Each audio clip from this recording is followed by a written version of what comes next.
RG Kar medical college के पूर्व principal Sandeep Ghosh की याचिका सुप्रीम कोर्ट से खारिज। संदीप घोष ने पक्ष नहीं सुनने का आरोप लगाया। याचिका में भ्रष्टाचार, रेप केस को अलग अलग करने की मांग थी। कोलकाता में आरजीकर मेडिकल कॉलेज के पूर्व प्रिंसिपल संदीप घोष के घर ईडी की छापेमारी। फिलहाल सीबीआई की हिरासत में हैं संदीप घोष।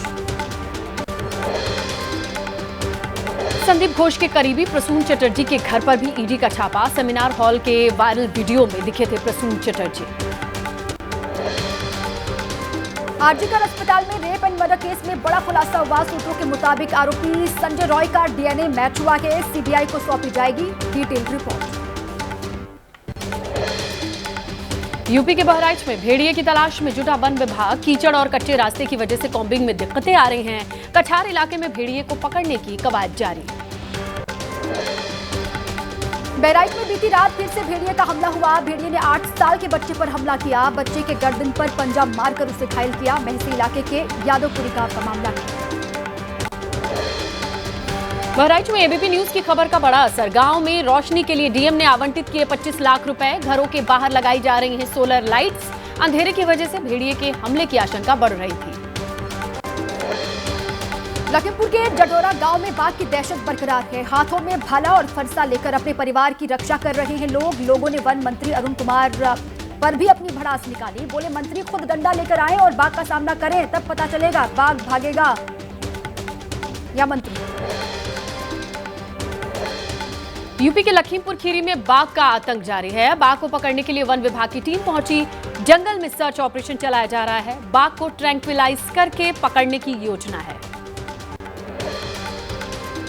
यूपी के चंदौली में जंगली जानवर की दहशत के बीच में एसडीएम और रेंजर कैंप कर रहे हैं। दाऊदपुर डकही गांव में पिंजरा लगाया गया है। सर्च ऑपरेशन के लिए 3 टीमें वहां पर काम कर रही हैं। सीतापुर में भी बाघ की दहशत। शिक्षक दिवस के मौके पर बाघ की दहाड़ सुनकर दहशत में आए बच्चे। शिकायत के बाद वन विभाग की टीम मौके पर पहुंची। जब तक टीम पहुंचती, बाघ वहां से जा चुका था। यूपी के अंबेडकर नगर में ग्रामीणों की पिटाई से सीआर की मौत। इससे पहले सीआर के हमले में 3 लोग घायल हुए थे। भेड़िए के शक में लोगों ने सीआर को घेर कर मारा। यूपी के हापुड़ में एक घर में मिला अजगर। 10 फीट लंबे अजगर को वन विभाग की टीम ने रेस्क्यू किया। दिल्ली के कई इलाकों में भारी बारिश। कई हिस्सों में जलभराव की तस्वीरें सामने आई हैं। कहीं तेज तो कहीं रुक रुक कर लगातार होती रही बारिश। दिल्ली में बारिश के चलते जाम की स्थिति बन गई। गाड़ियों की रफ्तार थम गई। दिल्ली के मांगली विहार, नजफगढ़ से द्वारका मोड़ तक लंबा जाम लगा रहा। राजस्थान के टोंक में बिसलपुर बांध के खोले गए 2 गेट। बारिश के चलते क्षमता से ज्यादा पानी भर गया था। बांध खोलने से पहले निचले इलाकों को अलर्ट किया गया। राजस्थान के अजमेर में झमाझम बारिश। शहर के कई इलाकों में जलभराव। बाजारों में नदी की तरह नाले बहते दिख रहे हैं। सड़क पर भी पानी है। वाहन चलाने वालों को परेशानी। राजस्थान के भीलवाड़ा में पानी के तेज बहाव में फंसकर बह गई एसयूवी कार। कार में सवार लोगों को ग्रामीणों ने सुरक्षित बाहर निकाल लिया। रात में यह हादसा हुआ। सुबह गाड़ी को बाहर निकाल लिया गया। देश के कई हिस्सों में बाढ़ और बारिश से हाल बेहाल है। आंध्र प्रदेश के कई इलाकों में बाढ़ का कहर। विजयवाड़ा में जलभराव से काफी नुकसान। कृष्णा बैराज क्षतिग्रस्त हुआ। केंद्रीय कृषि मंत्री शिवराज सिंह चौहान ने आंध्र प्रदेश के बाढ़ प्रभावित इलाकों का दौरा किया। कृष्णा बैराज को हुए नुकसान का जायजा उन्होंने लिया है। बाढ़ के पानी में उतरकर प्रभावित लोगों से मुलाकात भी की। लोगों से कहा, आपको संकट की घड़ी से पार ले जाएंगे। बाढ़ प्रभावित क्षेत्र का निरीक्षण कर रहे थे बाल बाल बचे आंध्र प्रदेश के मुख्यमंत्री चंद्रबाबू नायडू। एकदम पास से गुजर गई ट्रेन। करीब 2 फीट ही दूरी पर थी सीएम से ट्रेन। राजस्थान में लगातार जारी है आफत की बारिश। बारिश के पानी से बूंदी के 3 गांव डूबे। घरों में पानी घुसने से ग्रामीणों को भारी नुकसान हुआ है। सैकड़ों बीघा फसल बर्बाद हो गई। राजस्थान के सिरोही में नदी के तेज बहाव में फंसे युवक को स्थानीय लोगों ने बचाया। जान हथेली पर लेकर के नदी को पार करने को मजबूर हैं लोग। स्थानीय लोगों ने पुल की मांग की। राजस्थान के सिरोही में भी बारिश से हाल बेहाल है। बिस्तर पर लेटे शख्स का पानी में बहने का वीडियो सोशल मीडिया पर वायरल। मध्य प्रदेश के कटनी में 3 घंटे की बारिश ने हालात बिगाड़ दिया। स्कूल में पानी दाखिल हुआ। सड़कें दरिया बनी। जनजीवन अस्त व्यस्त। जलभराव से लोगों की मुश्किलें बढ़ी। पुणे में टीचर्स डे के कार्यक्रम में संघ प्रमुख मोहन भागवत का बड़ा बयान। बोले, अपने आप ये मत कहो कि मैं भगवान बन गया हूं। आपके अंदर के गुण का फैसला लोगों को करना चाहिए। मोहन भागवत ने कहा कि एक पल के लिए चमकने वाली बिजली की तरह मत बनो, चमक सिर पर चढ़ जाती है। बिहार के दौरे पर बीजेपी के राष्ट्रीय अध्यक्ष जेपी नड्डा सीएम आवास पर नीतीश से मुलाकात की। कुछ देर बाद पटना के IGIMS अस्पताल का करेंगे उद्घाटन।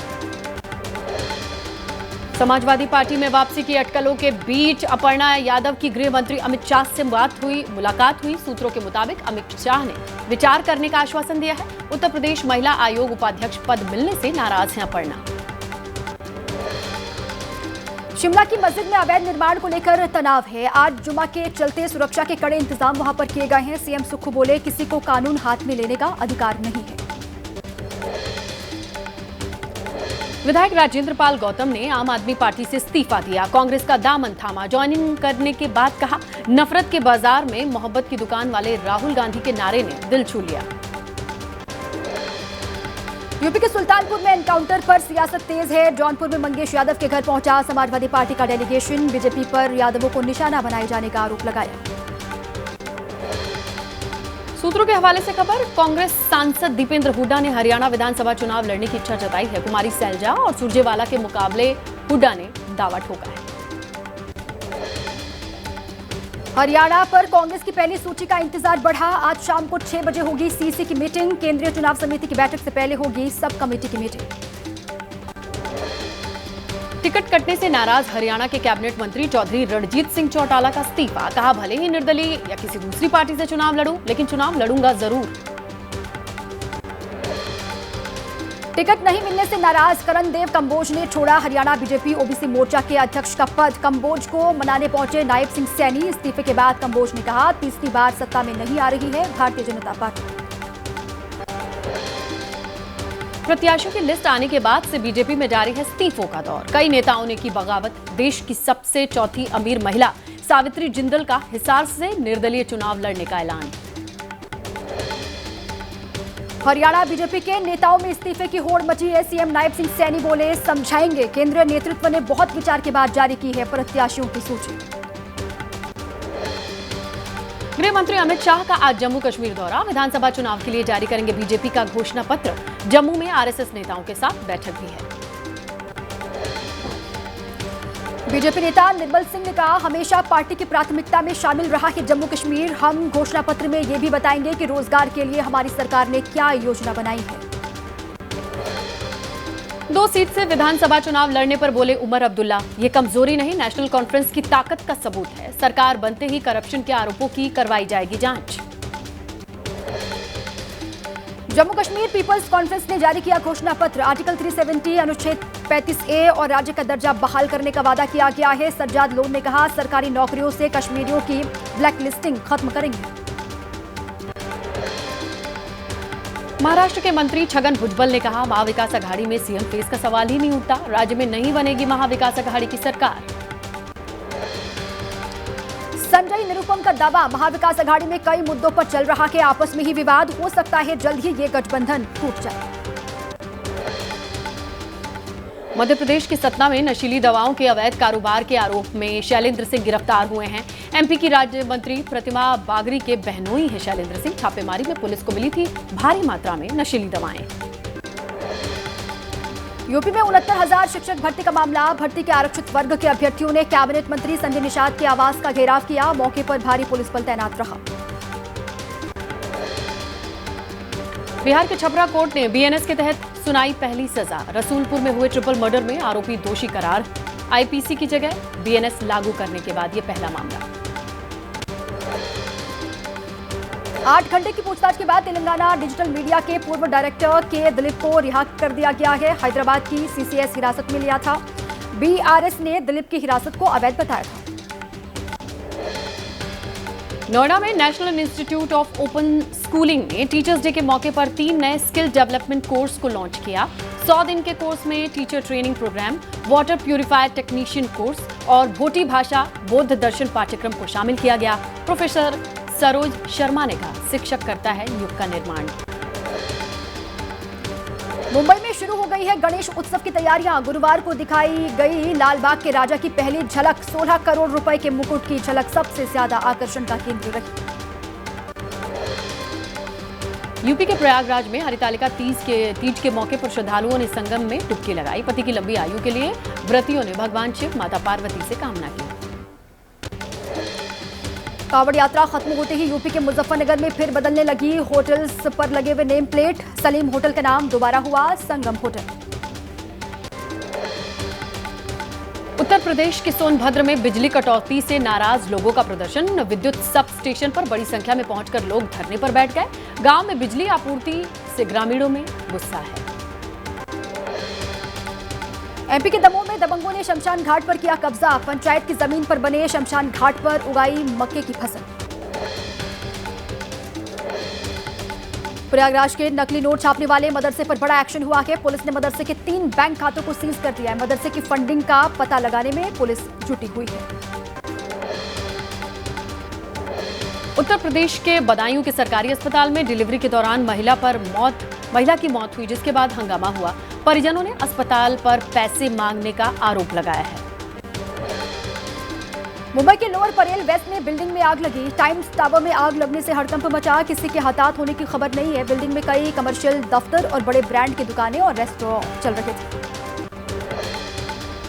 टाइम्स टावर में सुबह 6:30 बजे के करीब आग लगी। सूचना पर फायर ब्रिगेड की 9 गाड़ियां मौके पर पहुंची। आग पर बड़ी मुश्किल के बाद काबू पाया गया। महाराष्ट्र के बदलापुर रेलवे स्टेशन पर फायरिंग की गई। विवाद के चलते एक युवक ने अपने दोस्त पर ही गोली चला दी। फायरिंग से स्टेशन पर मौजूद यात्रियों में हड़कंप मचा। पेरिस पैरा ओलंपिक में भारत का अब तक का सफर शानदार रहा। भारतीय खिलाड़ियों ने 5 गोल्ड, 9 सिल्वर, 11 ब्रॉन्ज मेडल पर कब्जा किया। भारत की झोली में आए 25 मेडल। पैरालंपिक में गुरुवार को भारत की झोली में आया एक और मेडल। जूडो खिलाड़ी कपिल परमार ने मेंस 60 किलो J1 कैटेगरी में जीता ब्रॉन्ज मेडल। प्रधानमंत्री नरेंद्र मोदी ने कपिल परमार को बधाई दी। पैरा ओलंपिक में जूडो में पदक जीतने वाले पहले भारतीय खिलाड़ी बनने पर शुभकामनाएं दी। पीएम मोदी ने कहा कि कपिल के आगे के प्रयासों के लिए बधाई।